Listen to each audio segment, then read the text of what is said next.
Marc, chapitre 15.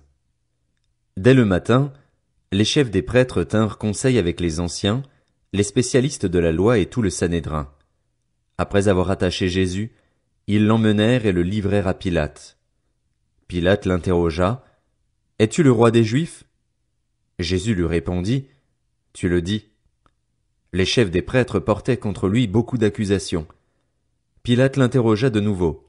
« Ne réponds-tu rien ? Vois tous les témoignages qu'il porte contre toi. » Mais Jésus ne répondit plus rien, ce qui étonna Pilate. À chaque fête, il relâchait un prisonnier, celui que le peuple réclamait. Il y avait en prison le dénommé Barabbas avec ses complices pour un meurtre qu'ils avaient commis lors d'une émeute. La foule se mit à demander à grands cris ce qu'il avait l'habitude de leur accorder. Pilate leur répondit. « Voulez-vous que je vous relâche le roi des Juifs ?»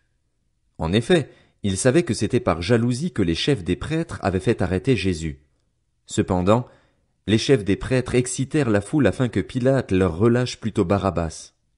Pilate reprit la parole et leur dit. « Que voulez-vous donc que je fasse de celui que vous appelez le roi des Juifs ?» Ils crièrent de nouveau. « Crucifie-le !»« Quel mal a-t-il fait ?» leur dit Pilate. Ils crièrent encore plus fort. « Crucifie-le !» Voulant satisfaire la foule, Pilate leur relâcha Barabbas et, après avoir fait fouetter Jésus, il le livra à la crucifixion. Les soldats conduisirent Jésus à l'intérieur de la cour, c'est-à-dire dans le prétoire, et ils rassemblèrent toute la troupe. Ils lui mirent un habit pourpre et posèrent sur sa tête une couronne d'épines qu'ils avaient tressée. Puis ils se mirent à le saluer. « Salut, roi des Juifs !» Ils lui frappaient la tête avec un roseau, crachaient sur lui et se mettaient à genoux pour se prosterner devant lui. Après s'être ainsi moqués de lui, ils lui enlevèrent l'habit pourpre, lui remirent ses vêtements et l'emmenèrent pour le crucifier. Ils forcèrent un passant qui revenait des champs à porter la croix de Jésus. C'était Simon de Cyrène, le père d'Alexandre et de Rufus. Ils conduisirent Jésus à l'endroit appelé Golgotha, ce qui signifie lieu du crâne. Ils lui donnèrent à boire du vin mêlé de myrrhe, mais il ne le prit pas. Ils le crucifièrent, puis ils se partagèrent ses vêtements en tirant au sort pour savoir ce que chacun aurait. C'était 9 heures du matin quand ils le crucifièrent. L'inscription indiquant le motif de sa condamnation portait ces mots, « Le roi des Juifs ». Ils crucifièrent avec lui 2 brigands, l'un à sa droite et l'autre à sa gauche. Ainsi fut accompli ce que dit l'Écriture, il a été compté parmi les criminels.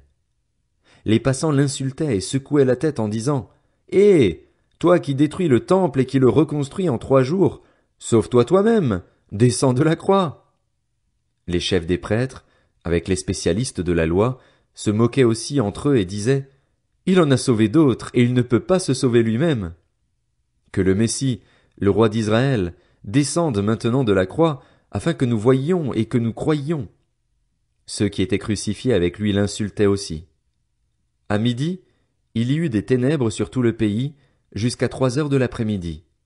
Et à 3 heures de l'après-midi, Jésus s'écria d'une voix forte, « Éloi, Éloi, lama sabachthani » ce qui signifie, « Mon Dieu, pourquoi m'as-tu abandonné » Quelques-uns de ceux qui étaient là, après l'avoir entendu, disaient, « Voici qu'il appelle Élie. » Et l'un d'eux courut remplir une éponge de vinaigre, il la fixa à un roseau et lui donna à boire en disant, « Laissez donc, voyons si Élie viendra le descendre de là. » Cependant, Jésus poussa un grand cri et expira.